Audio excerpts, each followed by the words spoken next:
நிறைவடைந்தது. துரியோதனன் சொன்னான், ஆண்டது அவர்கள், ஆளப்போவதும் அவர்கள், மாளப்போவதுதான் நான்.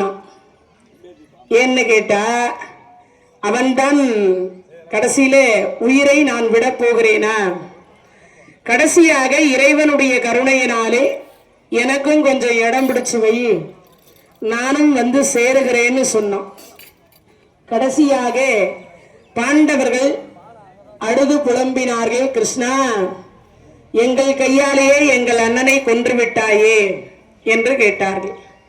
அப்படி கேட்டு விட்டதற்கு பிறகு அன்று இரவு யாரும் தூங்கல. இந்த பக்கம் ஆருயிர் தோழன் இறந்ததனாலையும், அந்த பக்கம் தன்னுடைய அண்ணன் என்று சொல்லக்கூடியவர்கள் இறந்ததனாலையும் இரவெல்லாம் யாரும் தூங்கலையும்.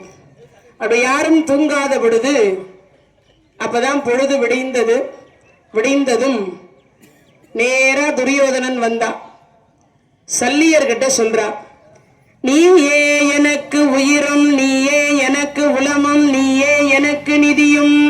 நீயே எனக்கு உயிரும், நீயே எனக்கு உளமும், நீயே எனக்கு நிதியும், நீயே துணை புயமும், நீயே விழித்துணையும், நீயே அனைத்து நிலையும், நீயே புனைச்செருவில் அதிரதனின் மாறதரில் நிகர் அற்ற கோவும், அதனால் நீயே முடித்தெனது எண்ணத்தை என்று உவகை நிகழாக நிகழா வியந்து புகழா.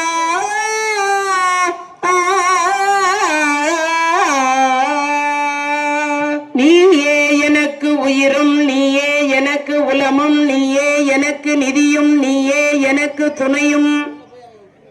மாமா, நீங்க இருக்கிறீங்க, நான் இருக்கிறேன், சகுனி மாமா இருக்கிற. இன்றைய தினத்தில் நீங்கள் தான் மாமா சேனாதிபதி.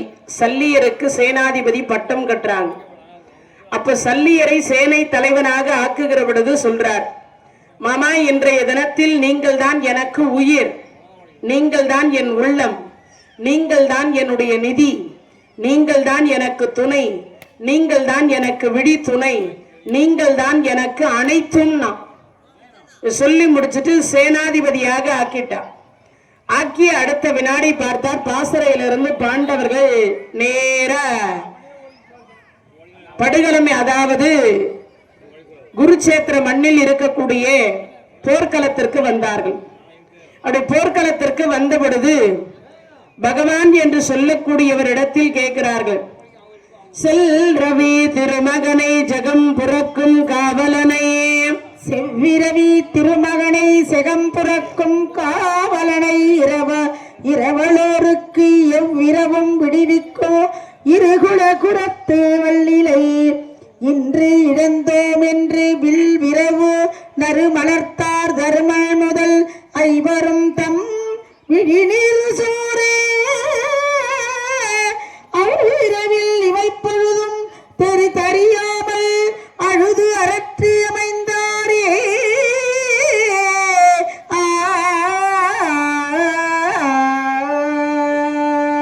பகவானே கிருஷ்ணா, முகுந்தா, பச்சை வண்ணா, கர்வண்ணா, கபலக்கண்ணா, இன்றைய இவ்வளவு பெரும் படைகளை நாம் எப்படி வெல்ல முடியும்? தர்மரை பார்த்து பகவான் சொல்லுகிறார், அப்ப கடலை தாண்டி விட்டோம், உப்பலத்தை தாண்ட முடியாதா? கடையே தாண்டி விட்டுட்டோம், உப்பலத்தை தாண்ட முடியாதா? கிருஷ்ணா, இன்றைய தினத்தில் துரியோதனன் இறந்து விடுவானா? அப்பதான் ஒவ்வொருத்தர பணித்து விடுகிறார் பகவான்.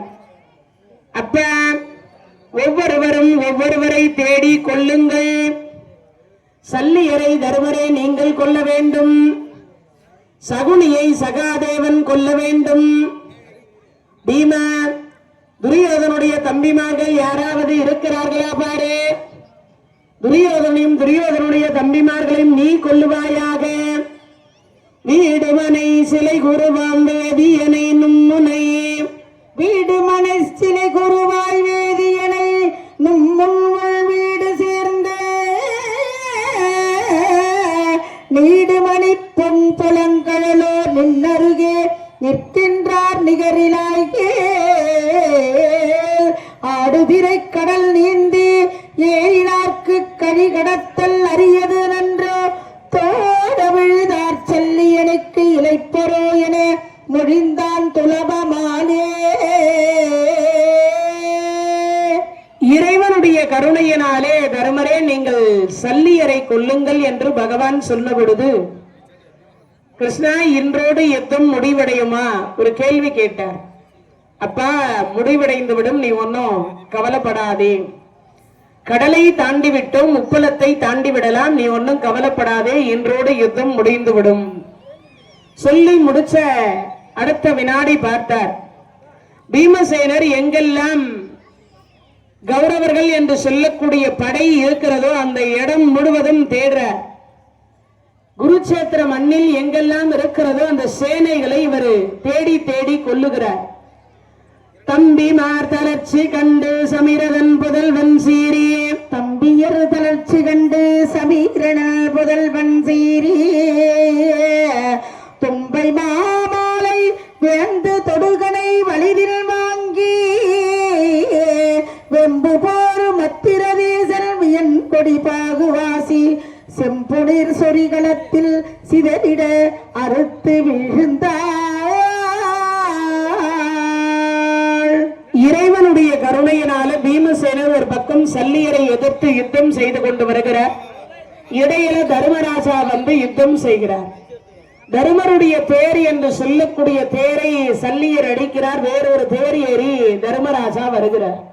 அப்படி வந்தவுடனே பார்த்தார், பகவான் சொல்லியது ஞாபகத்திற்கு வந்தது.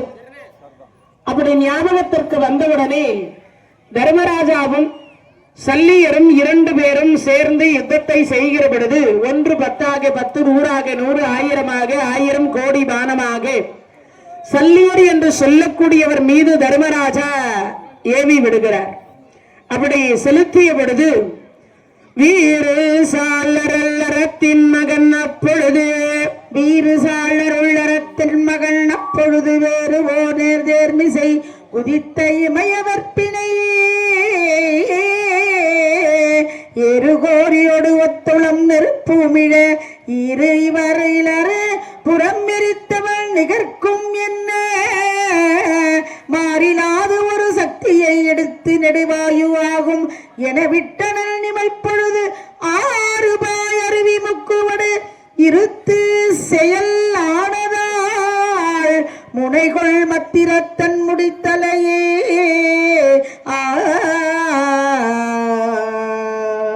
வேறொரு தேர் என்று சொல்லக்கூடியதை ஏறி வந்த தர்மராஜா அதற்கு பிறகு சல்லியர் என்று சொல்லக்கூடியவர் மீது வேலாயுதத்தை விடுகிறார்.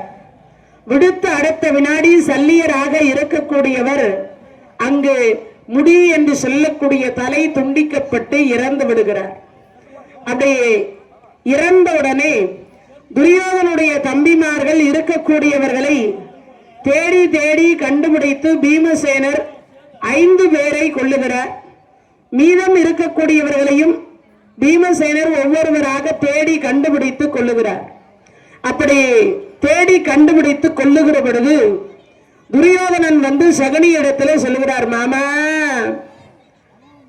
இப்பொழுது சல்லிய மாமாவும் இறந்து விட்டார் மாமா, எப்படி நாம பாண்டவர்களை வெல்ல போகிறோம்? ஒரு கேள்வி. உடனே சகுனி சொல்றான், நீ இருக்கிற மருமகனே நான் இருக்கின்றேன், நாம இருவரும் சேர்ந்து இந்த உலகத்தையே வெல்லலாம். நான் ஒருவனாகத்தானே தருமனை சூதாடி வென்றேன், அதனால நீ இருக்கிற நான் இருக்கிறேன், நாம் இருவரும் சேர்ந்து நம்ம 2 பேர் இந்த பாண்டவர்களை அழித்து விடலாம், நீ ஒன்னும் கவலைப்படாதே என்ற சொல்லி முடிச்சு அடுத்த வினாடி பார்த்தார். தனக்கிளையோர் 99 மார்தாமும், தனக்கு இளையோர் 99 மர்தாமும் செய்ய வீமன் சரத்தாலும் தண்டினாலும் கணக்குழிலில் குடியேற கண்டு கண்டு கை சோர மெய் சோர கண்ணீர் சோர எனக்கு உறுதி உரைத்தவர் தம்புரை கீழாமல் என் செய்தேன் எப்பொழுதும் இழந்தேன் என்று மனக்கவலை உறும் மன்னன் தன்னை நோக்கி மாமனம் மற்ற 1 கோடி மாற்றம் சொன்னார். தனக்கிளையோ 99 மார்தாமும் சயவீமனும் சரத்தாய் தண்டினாலும் 99 தம்பிமார்கள் இறந்து விட்டார்கள். அதற்கு பிறகு பீஷ்மாச்சாரியார் இறந்து விட்டார். சரி, அவர் இறந்துட்டார். அதற்கு பிறகு குருநாதர் துரோணாச்சாரியார் இறந்தார். சற்று நேரத்திற்கு முன்னதாக சல்லிய மாமாவுக்கு சேனாதிபதி பட்டம் கட்டினேன். சேனாதிபதி பட்டம் என்று சொல்லக்கூடியதை கட்டியிருந்தும் கூட அந்த சல்லிய மாமாவும் இறந்து போனார். அப்படி சல்லிய மாமாவும் இறந்து விட்ட பிறகு, மாமா நாம எப்படி அந்த பாண்டவர்களை வெல்ல முடியும்? அதற்கு சகுனி 1 கோடி மாற்றம் சொன்னாராம். இப்பயும் சகுனி சொல்றான், தோப்பேன்னு சொல்லவே இல்லை கடைசி வரைக்கும். நீ இருக்கிறேன், நான் இருக்கிறேன், இருவரும் சேர்ந்து உலகத்தையே வெல்லலாம். தருமனை நான் ஒருவனாகத்தானே வென்றேன்.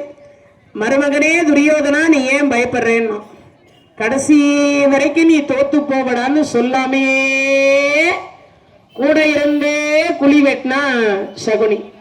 அது தெரியாத துரியோதனே, மாமா என்னை வாழ வைக்க வந்த மாமா, மாமா என்னை வாழ வைக்க வந்த மாமான்னா இப்ப கடைசி வார்த்தையா சொல்றான். 1 கோடி வார்த்தை சொன்னான. நீ இருக்கிறேன், நான் இருக்கிறேன், கிருபாச்சாரியார் இருக்கார், கிருதவர்மா இருக்கார், அஸ்வத்தாமா இருக்கிறார். இவ்வளவு பேரும் சேர்ந்து கண்டிப்பாக பாண்டவர்களை வெல்லலாம். மருமகனே நீ ஒன்னும் கவலைப்படாதே சொன்ன வினாடி அடுத்த வினாடி சகுனி என்று சொல்லக்கூடியவரும் சகாதேவரும் இருவரும் சண்டை போடுகிறார்கள்.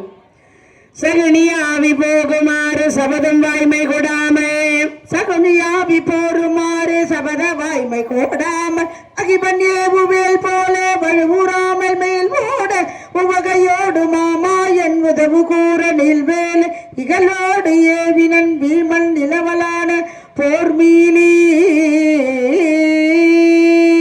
சகுனியாவி போகுமாறு சபதம் வாய்மை கொடாமே.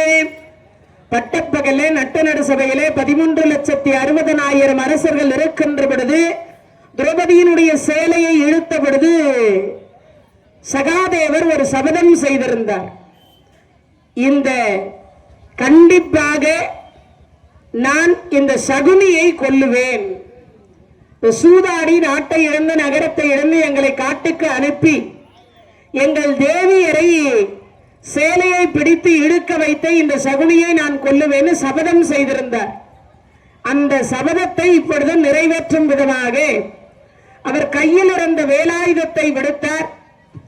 சகாதேவன் விடுத்த வேலாயுதத்தினாலே சகுனி என்று சொல்லக்கூடியவர் இறந்து விட்டார்.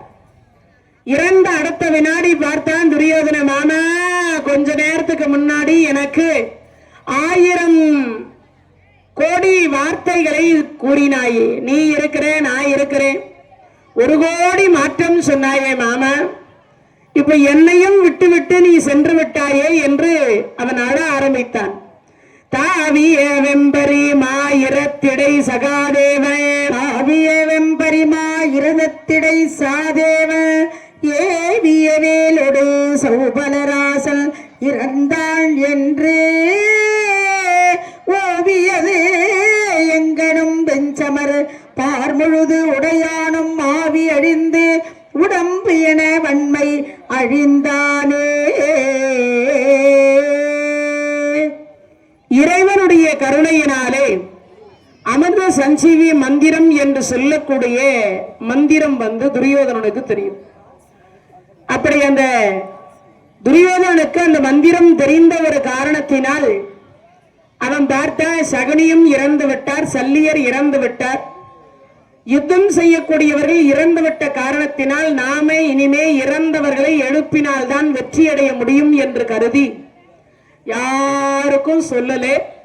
நேர போனா ஒரு நீர்நிலை, அந்த நீர்நிலைக்கு போய் ஏறினதா தெரியாது, இறங்குனதா, அதாவது பாத்தீங்கன்னா இறங்குனதா தெரியாது, ஏறினதா தான் தெரியும்.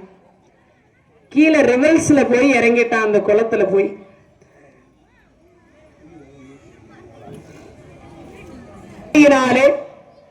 துரியோதனன் பார்க்கிறான், அன்னடு மாமரையால் அமரத்திடை அடி சேனையே, அன்னடு அமர்ந்திடை ஆழிசே அழிசேனை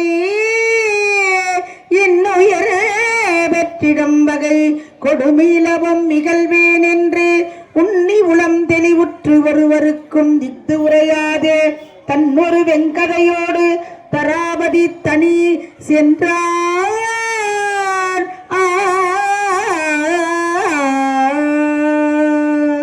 பிரம்மதேவரிடத்திலிருந்து சுக்ராச்சாரியார், சுக்ராச்சாரியாரிடத்திலிருந்து கஜன், கஜனிடத்திலிருந்து பிரகஸ்பதி, பிரகஸ்பதி என்று சொல்லக்கூடியவரிடத்திலிருந்து இந்த குரு என்று சொல்லக்கூடியவரிடத்திலிருந்து பார்த்தீங்கன்னா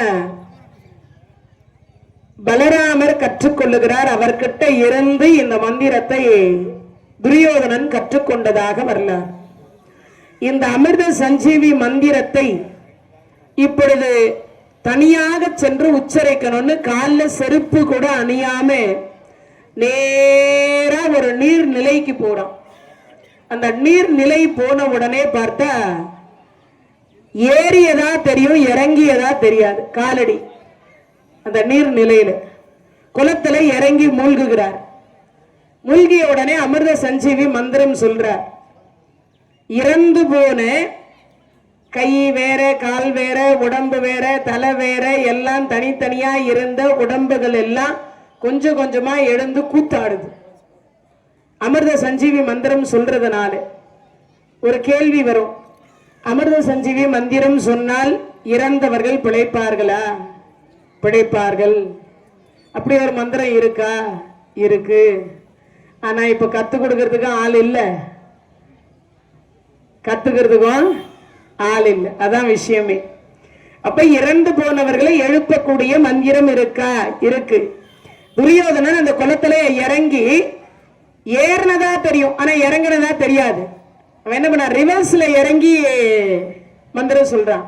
தன்னை மூடிக்கொண்டு, அப்படி மூடிக்கொண்டு என்ன மந்திரம் சொல்றான் பாருங்க. தூய நலம் தரு கங்கை என பல சுரரும் தோய், தூய நலம் தரு கங்கை என பல சுரரும் தோய், பாயதடம் தனில் முழுகினல் அம்முறை அம்மறை பயில்வேன் என்று ஆயும் மனக்கொடு சேவடி முன்பினதா பியகி சேயவள் வெண்திரை வாரியில் மூழ்கிய செயல் ஒத்தாள்.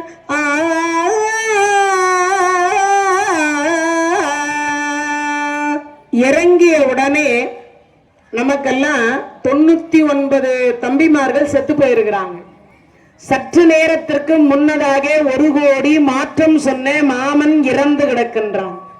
சல்லியர் இறந்து கிடக்கிறார், ஆருயிர் தோழன் இறந்து கிடக்கிறார், தாத்தா இறந்து கிடக்கிறார், குருநாதர் இறந்திருக்கிறார். இவ்வளவு பேர் இறந்து விட்ட பிறகு நமக்கெல்லாம் உட்கார்ந்து மந்திரம் சொல்ல முடியுமா? நம்மளால உட்கார்ந்து மந்திரம் சொல்ல முடியுமா? அழுகை வருமே தவிர நமக்கு மந்திரம் வருமா? இறங்கி போய் குளத்துல முங்கி இவன் சொல்லுகிறான், மந்திரம் சொல்றான். அமிர்த சஞ்சீவி மந்திரத்தை எந்த விதமான மனசுல சஞ்சலம் இல்லாமல் சொல்லுகிறான். அப்போ அவன் எப்படிப்பட்ட ஒரு வீரனாக இருக்கணும்னு யோசிப்பாரு, எவ்வளவு துறந்தவனாக இருக்கணும்னு யோசிக்கணும். அப்படி இவன் இறங்கி சொல்றான் மந்திரத்தை. சொல்ல சொல்ல சொல்ல சொல்ல இறந்து போன உடம்புகள் எல்லாம் கொஞ்சம் கொஞ்சமா எழுந்து கூத்தாடுது. கை போய் உடம்புல ஒட்டுது, தலை போய் கொஞ்சம் ஒட்டுது, கால் போய் ஒட்டுது, கொஞ்சம் கொஞ்சம் எழுந்து ஒவ்வொரு உடம்பும் கூத்தாடுகிறது. முழுசா இன்னும் மந்திரம் முடிக்கல, அவன் சொல்லி கொண்டிருக்கிறான். அதை விட இன்னொன்னு, தனியா உட்காந்து மந்திரம் சொன்ன ஒரு 10%, தண்டியில உட்கார்ந்து மந்திரம் சொன்னா 100%. அதான் மந்திரத்துக்குரிய தன்மை. இப்ப இவர் தண்ணிக்குள்ள உட்கார்ந்து கழுத்தளவு தண்ணீர்ல கூட சொல்லல, தன்னை முழுமையாக தண்ணிக்குள்ள இறங்கி வச்சிருக்கிறான். இறங்கி அந்த மந்திரத்தை சொல்றார். இன்னைக்கும் பாத்தீங்கன்னா கேரளாவில எல்லாம் இவ்வளோ பெரிய அண்டா வச்சுட்டு அதுல இறங்கி மந்திரம் சொல்லுவாங்க. கழுத்தளவு தண்ணீர்ல தான் மந்திரம் உட்கார்ந்து சொல்லுவாங்க சில யாகத்திற்கெல்லாம். அது மாதிரி இங்க துரியோதனன் நீர்நிலையில இறங்கி மந்திரம் சொல்றான். பன்னாலும் யோகம் பயில்வோரின் 10 மடங்கு, பல்நாளும் யோகம் பயில்வோரின் 10 மடங்காதன்னாகும் ஒற்றும் வெளிவு இன்றி தயங்குமாறு நல் நாள் மூல நிலத்தை நலர்த்து நான் நாவால் உண்ணாமல் உண்ணும் முறை மந்திரம் ஓதினானே.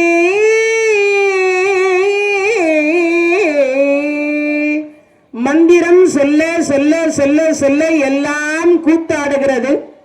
துரியோதனனை காணல. எல்லா இடத்துலயும் தேடுறாங்க, எல்லா பக்கமும் தேடுறாங்க. அப்பதான் எல்லா இடத்திலும் தேடுகிற பொழுது பகவான் சொல்லுகிறார், அப்பா யாரோ எங்கேயோ இருந்து அமிர்த சஞ்சீவி மந்திரம் உச்சரிக்கிறார்கள், யார் என்று தெரியவில்லைன்னு பார்த்தார். அப்ப யார் என்று தெரியலன்னு பார்க்கிற பொழுதுதான் சஞ்சய முனிவர் இடத்துல கேட்கிறார். அஸ்வத்தாமா என்று சொல்லக்கூடியவர் கேட்கிறார், எங்கே துரியோதனன்? அவருக்கு ஒன்னும் ஆபத்து இல்லை, நல்லா இருக்கார். அவருக்கு ஒன்னும் ஆபத்து இல்லை, நல்லா இருக்காரு மட்டும் சொன்னாங்க. ஆனா எங்க இருக்கிறான்றது சொல்லவே இல்லை. தனி வந்து தோன்றுதலும் சஞ்சயன் என்னும் வேத முனிவன், தனி வந்து தோன்றுதலும் சஞ்சயன் என்னும் வேத முனிவன் தனை கண்டு இருதாளில் முடிகள் சேர்த்து அடிகம் கெழும் பேரரசன் தனை அங்கனா நெல்லிக்கனி கண்டனை எவள் காணுகுதல் காட்டுக என்றார்.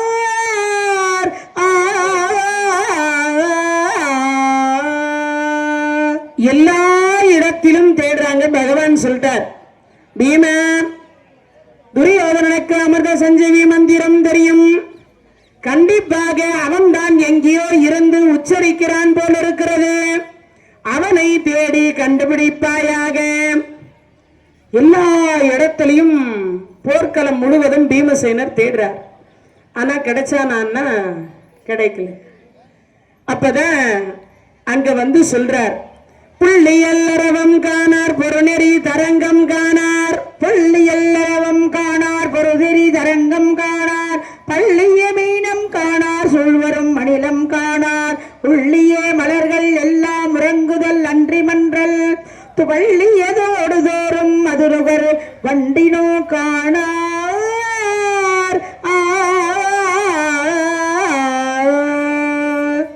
அஸ்வத்தாமா முதலியோர் அக்குளத்தில் நீர் பறவைகள் ஓசைகள் காணவில்லை, அலைகளை காணவில்லை, துள்ளுகின்ற மீன்களை காணவில்லை, சுற்றி வீசுகின்ற காற்றை காணவில்லை, நீர் பூக்களை காணவில்லை, எதுவுமே அங்க இல்லை.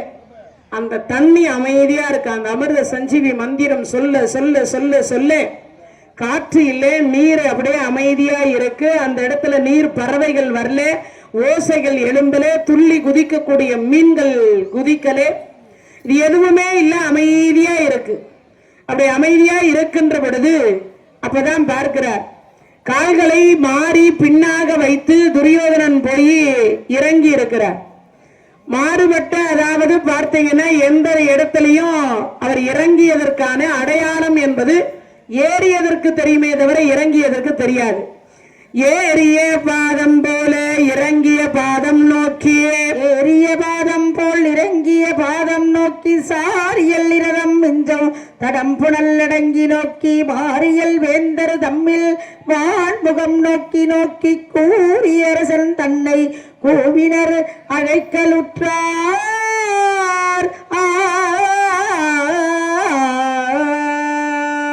அஸ்வத்தாமா வந்து துரியோதனன் இறங்கி, அதாவது ஏறியதா தெரியும், இறங்கியதா தெரியல. அஸ்வத்தாமாவுக்கு ஒரு சந்தேகம் என்னன்னா, துரியோதனை ஏதாவது செய்து கொள்வானோ, ஏதாவது ஆயிடுவானோன்ற ஒரு பயம். அந்த பயத்துல அவர் என்ன பண்றாருன்னா, துரியோதனா நீ ஏறி வா, நான் இருக்கின்றேன், இந்த உலகத்தையே வென்று உனக்கு பட்டாபிஷேகம் செய்து தருவேன் அவர் அழைக்கிறார். ஆனா அந்த இதெல்லாம் காதல வாங்காம அமிர்த சஞ்சீவி மந்திரத்தை சொல்லிக் கொண்டே இருக்கிறார். பாண்டவர்கள் தேடி தேடி காண கிடைக்காத பொழுது பகவான் சொல்லுகிறார், பீமா எங்கேயோ துரியோதனன் இருந்து அமிர்த சஞ்சீவி மந்திரத்தை உச்சரிக்கிறார். அப்பதான் தேடி பார்க்கிற பொழுது ஒரு வேடன் வந்து சொல்றார், ஐயா நீங்க யார தேடுறீங்க? துரியோதனனே, அவரை நான் பார்த்தேங்க, எங்க ஒரு குளத்துல இறங்கினாருங்க. ஆனா இறங்குற பொழுது ஏறின மாதிரி தாங்க இறங்கினார், ரிவர்ஸ்ல போய் இறங்கினாருங்க, நான் பார்த்தேன். உடனே பார்த்தார், அந்த நீர்நிலை எங்க இருக்கிறது என்றார். கேட்ட அடுத்த வினாடி அந்த இடத்துக்கு போனார். போன அடுத்த வினாடி பீமசேனர் பார்த்தார். அப்பதான் சொல்றார், கங்கை மகன் முதலாக காந்தாரன் முடிவாக களத்தில் வீழ்ந்த கங்கை மகன் முதலாக காந்தாரன் முடிவாக களத்தில் வீழ்ந்த துங்கமணி முடிவேந்தர் சொல்லி முடிப்பதற்கு அடங்கார் துரகமாவோ செங்கனக மணிக்கொடு கொடிஞ்சித்தின் தேரும் பெரும் பனைக்கை சிரத்த செங்கல் வெங்கயம் ஏறாமல் வீழ்கயத்தில் ஏறினையோ வேந்தர் வேந்தே.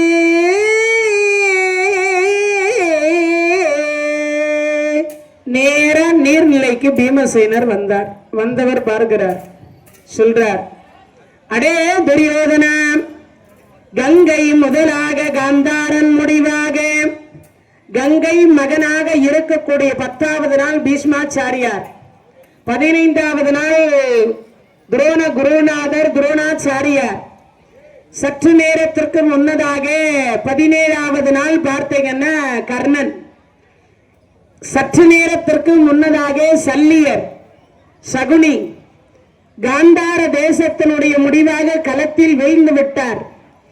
அவ்வளவு பேரும் இறந்து விட்ட பிறகு, உன் தம்பிமார்கள் 99 பேரும் இறந்து விட்ட பிறகு, நீ குதிரை ஏறி வந்து தேரின் மேலே யானையின் மேலே வந்து சண்டை போடுவாய் என்று பார்த்தால், இப்படி யாருக்கும் தெரியாமல் வந்து தடாகத்தில் இறங்கி மந்திரத்தை சொல்லிக் கொண்டிருக்கிறாயே, நீ என்ன வீரனா கோடையானார்.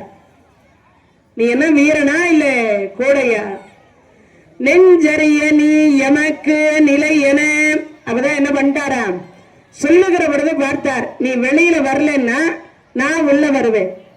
சுத்தமான வீரர்கள் அவ்வளவு பேரையும் கொன்றுவிட்டு இவ்வளவு பேர் இறந்து விட்ட பிறகு நீ போய் தான் மட்டும் வாழ வேண்டும் என்று தர்மத்தை விட்டுவிட்டு அதர்ம வழியில் 5 ஊர் கேட்டும் 5 வீடு கேட்டும் அதையும் தர மறுத்துவிட்டு நீ இப்படி செய்வது முறையா?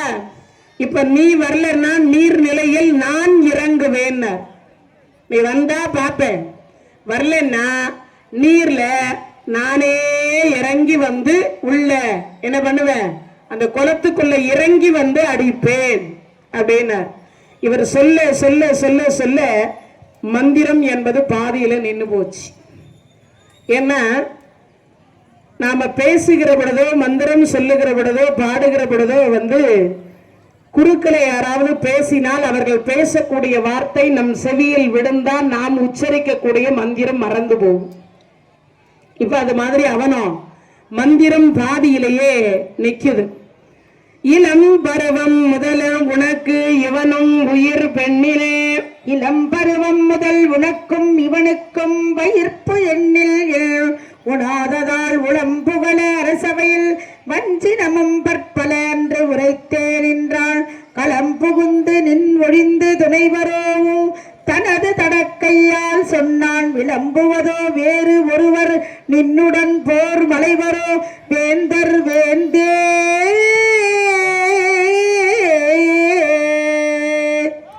நீ வெளியில வரலன்னா நான் உள்ள வந்து அடிப்பேன்னு சொன்னதுனாலே அமிர்த சஞ்சீவி மந்திரத்தை விட்டுட்டார்.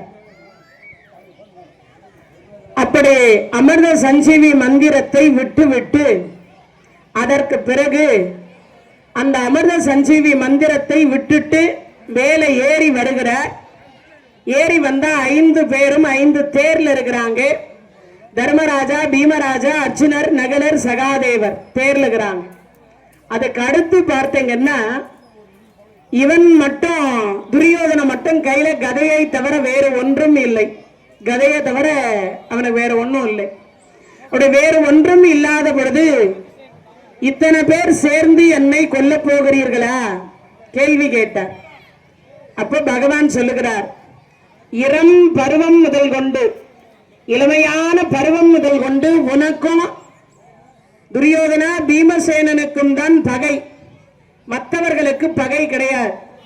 அதனால நீயும் பீமசேனனும் சண்டை போடுங்க. ஜெயிக்கக்கூடியவர்கள் நாடாளுங்க, தோக்கக்கூடியவர்கள் காடாளுங்கன்னார். காடுனா என்ன காடு? சுடுகாடா. அதனால ஜெயிக்கக்கூடியவர்கள் நாடாளுங்க, தோற்கக்கூடியவர்கள் காடாளுங்கன்னார். அப்ப துரியோதனன் கேட்கலாம், இந்த உதிரை கடல்ல தான் நான் யுத்தம் செய்யணுமான்னு கேட்டான். அப்ப சமந்தக பஞ்சக மடு, அந்த சமந்தக பஞ்சக மடுவில் நீயும் துரியோதனனும் சண்டையிடுங்க, அப்படி சண்டையிட்டு ஜெயிக்கிறவங்க நாடாளுங்க சொல்லிட்டு அடுத்த வினாடி பார்த்தீங்கன்னா துரியோதனன் காலில் செருப்பு இல்லாம நடக்கிறான். பிறந்ததுல இருந்து ராஜாதிராஜ ராஜமார்த்தாண்ட ராஜகுலோத்துங்க வணங்காமடி சேகர துரியோதன மகாராஜா. அப்படியே வாங்க, உண்டியல் எடுத்துட்டு போயிரு. கோபிகா ரமண கோவிந்தா கோவிந்தா ரமண கோவிந்தா கோவிந்தா ஆஞ்சநேய வரத கோவிந்தா கோவிந்தா வெற்றிவேல் முருகனுக்கு 100 பேரை நானே கொல்லுவேன் என்று பீமசேனன் சபதம் செய்ததனாலே துரியோதனா இந்த குருச்சேத்திர மண்ணில் போய் நீங்க சண்டை போடுங்க, சமந்தக பஞ்சக மடு, அங்க யார் இறந்தாலும் அவர்களுக்கு முக்தி, அதனால நீங்க அந்த இடத்துல சண்டை போடுங்க. இப்ப துரியோதனன் நடந்து போறான். அப்படி துரியோதனன் நடந்து போகிற பொழுது முதல்ல தர்மராஜா, பீமராஜா, அர்ஜுனர், நகுலர், சகாதேவர், அப்படி 5 தேர் வருது. அந்த 5 தேர் என்று சொல்லக்கூடியது வருகிற பொழுது இவர் பார்க்கிறார் 5 பேரும் வராங்க. வேகமா இடத்தை சொல்லிவிட்டார், நடந்து செல்லுகிறார் துரியோதனன். கொஞ்ச தொலைவு போன உடனே தர்மராஜா அப்படி திரும்பி பார்த்தாராம். கருணையினாலே துரியோதன மகாராஜா நடந்து வருகிறான். தர்மராஜா அப்படி திரும்பி பார்த்தார். இவன் பிறந்ததுல இருந்து காலில் செருப்பு இல்லாமையோ, படை இல்லாமையோ, தேர் இல்லாமையோ, குதிரை இல்லாமையோ, யானை இல்லாமையோ இவன் தரையில நடந்ததே கிடையாது. இதான் ஃபர்ஸ்ட் டைமா அவன் கால் பூமியில படுது. இந்த கால் பூமியில பட்ட உடனே அவன் கால் அப்படி சிவந்ததான். தர்மராஜா பார்த்தார், தேரை நிக்க வச்சுட்டார். நிக்க வச்ச அடுத்த வினாடி திரும்பி பார்க்கிறார். திரும்பி பார்த்து சொல்றார், அப்ப தேரோட்டி கொஞ்சம் தேரை நிறுத்துனார். இவர் தேர் நின்ன உடனே எல்லார் தேரும் நின்னுச்சு. எல்லார் தேரும் நின்ன உடனே அங்க பார்க்கிறார், பகவான் கேட்கிறார், தர்மரை ஏன் தேரை நிறுத்துனீங்கன்னு. இல்ல கிருஷ்ணா, என் தம்பிக்கிட்ட கொஞ்சம் பேசணும். எந்த தம்பிக்கிட்ட? என் துரியோதனன் தம்பிக்கிட்ட கொஞ்சம் பேசணும். பகவான் கேட்டார், அதான் எல்லா கதையும் முடிஞ்சு போச்சு, இப்ப என்ன நீ பேச போற? இல்ல, நான் என் தம்பிக்கிட்ட பேசணும். தேரை நிறுத்திட்டார். நிறுத்தின அடுத்த வினாடி பார்த்தார், எல்லார் தேரும் நின்றுடுச்சு. துரியோதனன் நிக்கிறான். கதை இது மட்டும் நீங்க எல்லாரும் கேட்டீங்கன்னா வாழ்க்கையில பிரச்சனையே வர. இந்த ஒரே ஒரு இடம் மட்டும் பாரதத்துல கேட்டோம்னா நமக்கெல்லாம் என்ன வராதா? வாழ்க்கையில யாருக்குமே எந்த பிரச்சனையும் வராதா? விட்டு கொடுத்து போனா கெட்டு போக மாட்டோம் என்று சொல்லக்கூடிய அற்புதமான ஒரு இடம் இந்த இடம். இந்த இடத்துல சொல்ற என்ன சொல்றார, அப்ப துரியோதன அவன் நிக்கிறான். கையில கதை, காலில் செருப்பு கிடையாது, தேர் கிடையாது, குதிரை கிடையாது, யானை கிடையாது, பட்டத்தவர்கள் கிடையாது, யாரும் 56 தேசத்து ராஜாக்கள் கிடையாது. அவர் மட்டும்தான் நிக்கிறார். மற்ற யாருமே இல்லை அந்த இடத்துல. இருக்கிறதே இந்த பாண்டவர்கள் 5 பேர், பகவானோட சேர்த்து 6 பேர். மண்டி இடுகிறார் தர்மராஜா. துரியோதனனை விட வயசுல 1 வயது மூத்தவர். அவர் மண்டி இடுறார், முட்டி போடுறார். தம்பி துரியோதன, நீ ஏன் ஆடாலே? என்னது? நீ ஏன் ஆடாலே? நீ சொன்ன என்னது? நீ சொன்ன நான் காடாள சொன்னா காடாள்றேன். இல்ல, உனக்கு கை கட்டி சேவகம் செய்ய சொன்ன. என்ன செய்ய சொன்ன? சேவகம் செய்ய சொன்ன. நான் சேவகம் செய்யறேன். நான் சொன்னா என் தம்பிமார்கள் கேட்பாங்க. அவன் பதில் கேட்கவே வேண்டாம், இவரே சொல்லிட்டார். நான் சொன்னா என் தம்பிமார்கள் கேட்பார்கள். முடிக்கு குலமன்னவர் தம் தம் முடிகளினாய், முடிக்குல மன்னவர் தம் தம் முடிகளினால் சிவக்கில் ரடி கமலம் நடந்து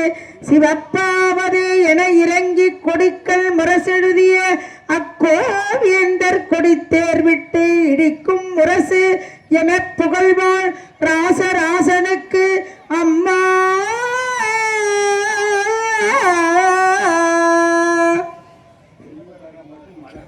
சின்ன பேர்ணாம்பட்டு மலர் குடும்பத்தினர் இங்கு 51 ரூபாய் அன்பளிப்பாக அளித்திருக்கிறார்கள். அவர்களும் அவருடைய குடும்பங்களும் நோயற்ற வாழ்வும் குறைவற்ற செல்வத்தை பெற வேண்டும் என்று சொல்லி நாமளை இறைவனை வேண்டி பிரார்த்திக்கின்றோம். கிருஷ்ணார்ப்பணம். முடிக்கு குலமன்னவர்கள் தம் தம் முடிகளின் சிவக்கென்ற அடி கமல நடந்து சிவப்பாதவை. அந்த பாதம் சிவந்ததை பார்த்த தர்மராஜா ஓடி போய் நின்று சொல்றார், தம்பி துரியோதனா, இப்பவும் ஒன்னும் கெட்டு போகிறடா, நீயே நாடாது. நீ சொன்னா நான் காடாலவும் சரி, உனக்கு கை கட்டி சேவகம் செய்யவும் சரி. நீ சொன்னா நான் அதையும் செய்யறேன். ஏன் தர்மராஜா அந்த வார்த்தையை சொன்னார்? பெரியப்பாவுக்கும் பெரியம்மாவுக்கும் 100 குழந்தைங்க பிறந்தது, 99 பேர் இறந்துட்டாங்க. கொல்லி போடுறதுக்காவது நம்ம பெரியம்மா பெரியப்பாவுக்கு இவன் ஒருவன் இருக்கட்டுமேன்றதுக்காக தர்மராஜா விட்டு கொடுத்து போனா கெட்டு போக மாட்டோம், எவ்வளவு காலம் வாழ போகிறோம் என்பதற்காக தான் 1 வயது மூத்தவராக இருந்தும் கூட முட்டி போட்டு மண்டிட்டு கேட்டார். இப்பயும் அவன் சொல்றான், தர்மா, நீ கொடுக்கிற புச்சை உயிரை வச்சு நான் வாழ்வேன்னு நினைச்சிய? நீ கொடுக்கக்கூடிய பிச்சை உயிரை வச்சு வாழ்வேன்னு நினைச்சிய? 99 தம்பிமார்கள் இறந்து விட்டார்கள், தாத்தா இறந்து விட்டார், குருநாதர் இறந்து விட்டார், ஆறுயிர் தோழன் இறந்து விட்டார். சற்று நேரத்திற்கு முன்னதாக 1 கோடி மாற்றம் சொன்ன என் மாமன் சகுனி மாமன் இறந்து விட்டார். ஒருவேளை சோறு போட்டேன்னு ஓ மாமன் சல்லிய மாமன் எனக்கு வந்தும் இறந்து விட்டார். இவ்வளவு பேர் இறந்து போனதற்கு அப்புறம் நீ கொடுக்கக்கூடிய பிச்சை உயிரை வச்சு நான் வாழ்வேன்னு நினைச்சியா? செத்தாலும் சாவேன். முன் வச்ச கால பின் வைக்க மாட்டேன்னு சொல்ற. முன் வச்ச கால பின் வைக்க மாட்டேன். அப்போ எப்பேற்பட்ட ராஜா பாருங்க. சகாதேவன் அன்பளிப்பாக அளித்திருக்கிறார்கள். அவர்களும் அவருடைய குடும்பங்களும் நோயற்ற வாழ்வும் குறைவற்ற செல்வத்தை பெற வேண்டும் என்று சொல்லி இல்லாமல இறைவனை வேண்டி பிரார்த்திக்கின்றோம். கிருஷ்ணார்ப்பணம். சொன்ன அடுத்த வினாடி துரியோதனன் பதில் சொல்லிட்டான். என கிளைஞர் என் துணைவர் என் பொருட்டால் இறந்து தேக உங்கள் அருள் பெற்று உயிர் வாழ்வது இனிதென்றோ. என்னுடைய துணைவர்கள் அவ்வளவு பேரும் இறந்து விட்ட பிறகு நான் வாழ்றதை விட சாவது மேல் அப்படின்னு சொல்லிட்டான். சொன்ன அடுத்த வினாடி, இனி விடுக மென்மேல் உரைக்கும் வாசகம் எனது உயிர். இனி விடுக மென்மேல் உரைக்கும் வாசகம் எனது உயிர். நீ கோரல் இற்றை நாளிடை எனது உயிர் உனது உயிர் வானீர விட்ட நாள் உலகு ஒரு குடை வானிழல் வைத்தன துணிவே. அணிவமும் மாயோன் நடந்த தேருடை அனுசர் வாழ்வும் வான்மை மற்றுமோவரும் நினைவுடனே காண வற்ற ஆயுதம் நிகர் கதை வீமை எடுத்தில நீயன.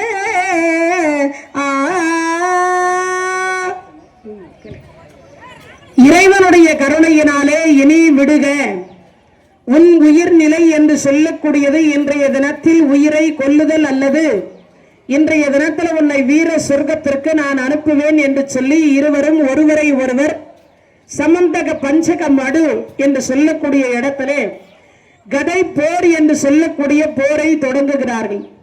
அப்படியே தொடங்குகிற பொழுது இருவரும் மாறி மாறி மாறி கதையை சுழற்றுகிற பொழுது இருவரும் அப்படி அடித்துக் கொள்ளுகிற பொழுது தனால் தனால் தனால் என்று அடிக்கிறார்கள். அப்படி அடிக்கிற பொழுது பார்த்தீங்கன்னா எல்லோருடைய பார்வையும் கண் பார்வை கூசும் விதமாக இருக்கிறது. ஒரு கர்ப்பஸ்ரீ கர்ப்பம் கலைவது போல இருக்கிறது. அந்த அளவுக்கு 2 பேரும் மாறி மாறி யுத்தம் செய்யறாங்க.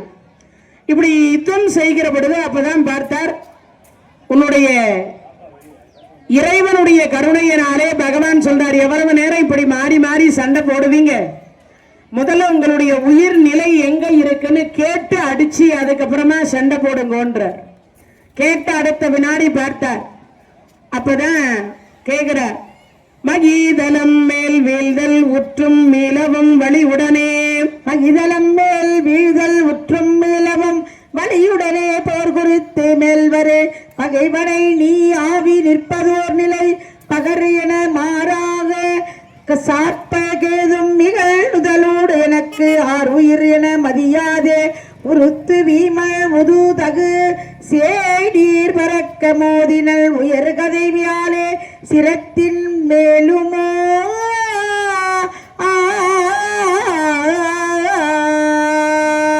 இறைவனுடைய கருணையினாலே பீமா உன்னுடைய உயிர் நிலை எங்க இருக்கிறது?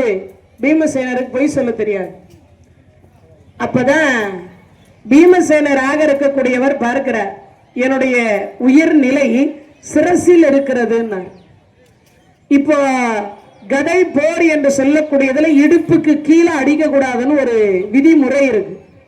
அதனால இவர் பார்த்த இருவரும் மாறி மாறி அடிக்கிறார்கள். அடிக்கிற பொழுது சிரசில் அடிச்சிட்டார். அடிச்ச உடனே மயங்கி கீழே விடுகிறார். விழுந்தவரை பகவான் போய் தன்னுடைய மேல் துண்டை எடுத்து கட்டி விடுகிறார். பீமசேனருக்கு மீண்டும் நினைவை வர வைக்கிறார். அப்படி நினைவை வரவழைத்த அடுத்த வினாடி பார்த்தீங்கன்னா, பீமா நீ கேளு, துரியோதனுடைய உயிர்நிலை எங்க இருக்கு அப்படின்னு சொல்லி கேளுன்னார். இவர் கேட்கிற பொழுது சாகும் பொழுது கூட உண்மையை சொல்லல. சில பேரு செத்தாலும் உண்மையை சொல்ல மாட்டாங்கன்னு சொல்லுவாங்கல்ல, அது இவன் தான். சாகும் பொழுதும் சொல்றான், பொய் தான் சொல்றான். அதனாலயே என்னமோ தெரியல, எல்லா ஆசிரியரும் இவனை மட்டும் பொய்யே மலர்ந்த திருமுகத்தான். இவனுக்கு மட்டும்தான் பொய்யே தவிர உலகத்துல உண்மையே பேசலையாம். வாழ்க்கையில கிட்டத்தட்ட 72 ஆண்டு காலத்திற்கு மேல வாழ்ந்தான். உண்மை என்பதை கிட்டத்தட்ட 2 முறை தான் பேசினானோ, 2 முறை தான் உண்மையை பேசினானோ. அப்ப எவ்வளவு மோசம்னு பாத்துக்கங்க. அப்பேற்பட்ட ஒருவர் இவன் சொல்றான், உன்னுடைய உயர்நிலை எங்க இருக்குன்னா, என் நெற்றியில இருக்குதுன்னா. இவன் நெற்றியில அடி அடி அடி அடின்னு பீமசேனர் அடிக்கிறார். அவனுக்கு எங்க இருக்குது? மைத்ரேய முனிவர் கொடுத்த சாபம் தொடை முறிந்து மால கடவது ஒண்ணு. இன்னொன்னு திரௌபதி அம்மா கொடுத்த சாபம் தொடை முறிந்து மால கடவது. என்ன, ஏற்கனவே 5 பேரை கல்யாணம் பண்ணிட்டு இருக்கே, எங்கள்ல யாரையாவது ஒருவரை கணவனாக தேர்ந்தெடுத்து கொள்ளு அப்படின்னு தொடையை தட்டி துச்சாதனா அவளை தூக்கிட்டு வந்து என் தொடை மேல உட்கார வேண்டான்னா. அப்பதான் அந்த அம்மா சொன்னா, தொடை முறிந்து, எந்த தொடையில என்னை தூக்கிட்டு வந்து உட்கார வைன்னு சொன்னியோ அந்த தொடை முறிந்து மால கடவாது. அந்த அம்மா கொடுத்த சாபம். ஆனா கதையினுடைய பிரகாரம் இடுப்புக்கு கீழே அடிக்க கூடாதுன்னு ஒரு ரூல்ஸ். கதை போர்ல இடுப்புக்கு கீழே அடிக்க கூடாது. இப்ப உயிர்நிலை எங்க இருக்குன்னு கேட்டா, இப்பயும் சாகும் பொழுதும் உண்மையை சொல்லல, இப்பயும் பொய் சொல்றான். என் நெத்தியில இருக்குது உயிர்னா. நெத்தியில அடிக்கிறார பீமசேனர். ஆனா உயிர் போச்சான்னா ரத்தம் மட்டும்தான் வந்துச்சு, உயிர் போகல.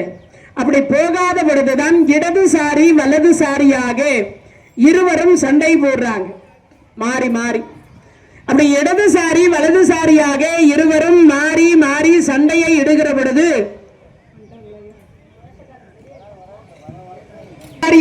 இருவரும் மாறி மாறி அடிக்கிற பொழுது அப்பதான் பார்க்கிறார், குறிப்பறிகிறார். பகவான் சொல்லுகிறார், மைத்துனா பீமா, மைத்துனா பீமா. அப்படி தொடைய தட்டி தட்டி கொஞ்சம் காமிச்சார். அப்படி காமிச்ச பொழுதுதான் புரிஞ்சது இவருக்கு. அன்றைய தினத்தில் திரௌபதி ஒரு சபதம் செய்தாலே அந்த சபதம் என்று சொல்லக்கூடியது இன்றைய தினத்தில் நிறைவேறும் விதமாக, இப்பொழுது அந்த சபதத்தை நிறைவேற்றும் விதமாகத்தானே அந்த தொடை முறிந்து மாலை கடவுதுன்னு ஒரு சாபம் இருக்கு. அப்போ தொடை முறியணும்னா இடதுசாரி வலதுசாரியாக சண்டை போடுகிறார். நரனும் பணியாய் ஞான பண்டிதன் வாயுகுமாரனும் நாரன் பாணியில் இசையோன்மோர் போகவன் குறி தான் உணரா எதிர் மோதி நன்கதை போவதை உறவில் மான கஞ்சுகள் 6 அடி 7 அடி மாறி நின்றிடவே பிழை போதல் மேல் முழங்கின வானவர் தூரியும் மேல் விழுந்தது பூமலை சாலவே.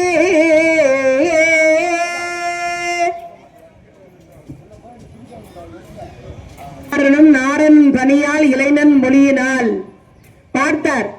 குறிப்பால எடுத்த யோசித்ததனால என்ன பண்ணிட்டாராம், இந்த பீமசேனர் பார்க்கிறார், எதையோ சொல்ல வருகிறாரேன்னு யோசித்தவருக்கு இடுப்புக்கு கீழே தானே அடிக்க சொல்லுகிறார். தொடைய தட்டி தட்டி காமிச்சதனாலே அந்த தொடையை முறிந்து மாலை கடவது என்கின்றதை பார்த்து உடனே என்ன பண்ணார, இடதுசாரி வலதுசாரியாக இருவரும் மாறி மாறி ஆள் உயரம் எழும்புகிறார். ஒவ்வொருத்தரும் ஆள் உயரத்துக்கு அப்படி எழும்பி அடிக்கிற பொழுது துரியோதனன் மேலே எழும்புகிறான், பீமசேனர் கீழே நிற்கிறார். அப்படி கீழே நின்று அப்பதான் அடிக்கிறாரா. கதுப்பும் வாய்வும் தெரியக்க கதாயுத கசப்பம் வாயும் நெறிய கதாயுத கரத்தினால் நனி கலங்கினான் எதிர்த்த யானை அடர்த்த சேக கேசரி எனப்புள் மௌலியை இருத்தினள் உதைத்து மேல் இருபதத்தினால் அவள் உரத்தை வாகுவை ஒடித்து நீள் விதித்தனால் இரு நிலத்து மீது உடல் விதித்து வீழ்தர வீழ்த்தினாக. இறைவனை கருணையினாலே மேலே எழும்புகிற பொழுது கீழே இருந்த வாக்கிலேயே கதாயுதத்தாலே ஒரு அடி அடிச்சார். அப்படி அடித்த அடுத்த வினாடி தொடை முறிந்து கீழே துரியோதனன் விழுகிறார்.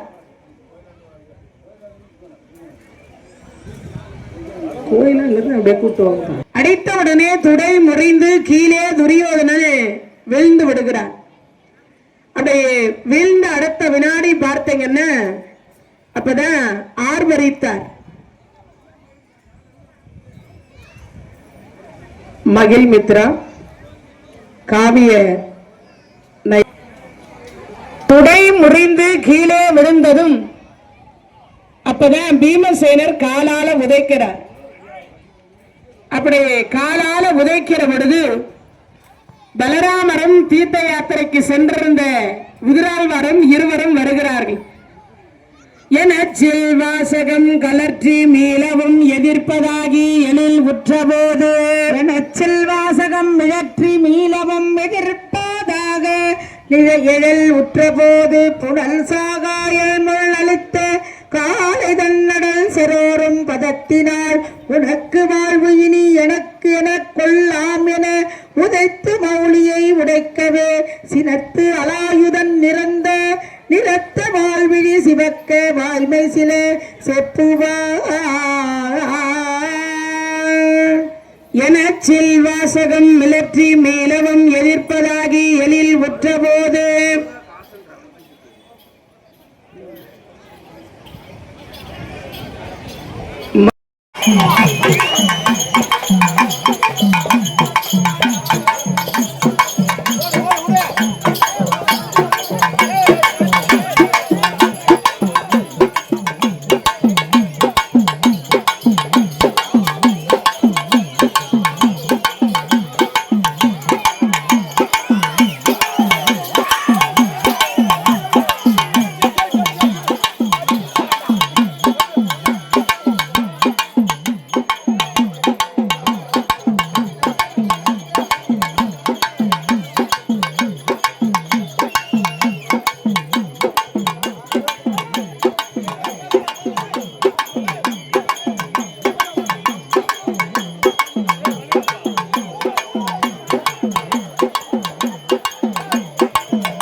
அந்த பஞ்சாபமே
அன்பு தேசத்தை கதிபதி யார் வந்து எதை கேட்டாலும் வாரி வாரி உலகக்கூடிய வளர்வு என் அண்ணன் கண்ணன் எழுந்து விட்டார்.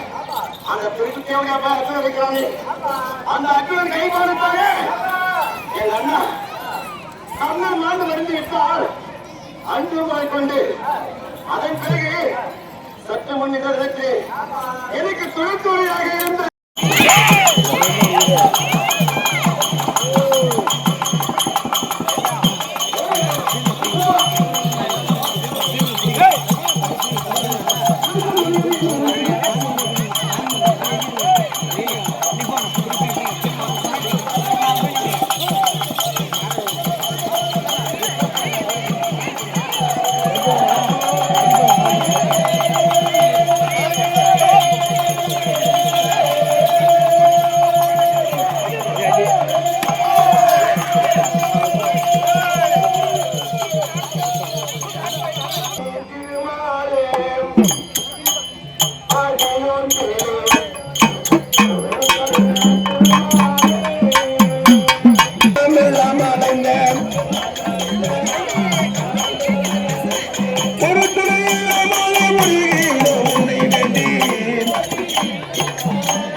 பாதம் கொண்டார் கோமுகன் பாடலை கொண்டார்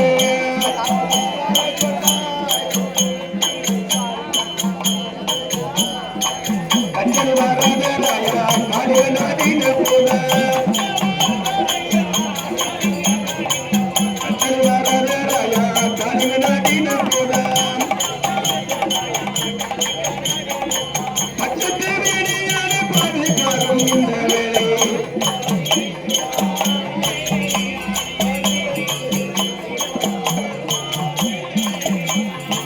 திருப்பதி திருமாலே காடியொன்றிலே முத்தமிழ் திருமாலே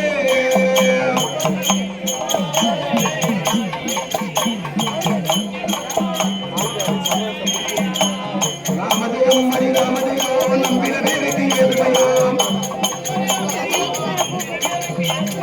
ராமதேவம் மணிராமதேவோ நம்பின வேலைக்கு எதுவையாம்